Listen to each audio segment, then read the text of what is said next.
তো এখানে ঝড় চলে এসছে হঠাৎ করে, আমরা এত আওয়াজ পেলাম, এই যে প্রচন্ড আমরা এখন ভয়ে আছি কি হবে আমাদের গাছগুলো যাতে না পড়ে যায়। এই যে কি হবে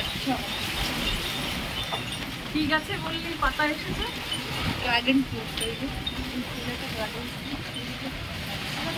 এখানে আবার লেবু গাছে। তো এই যে এখন গাছগুলো হ্যাঁ হ্যাঁ হ্যাঁ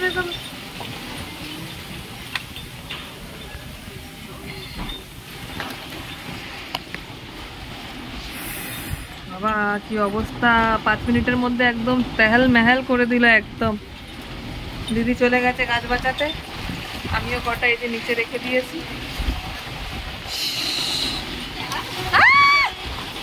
ধরে থাক যেন না উড়ে পড়ে যায়।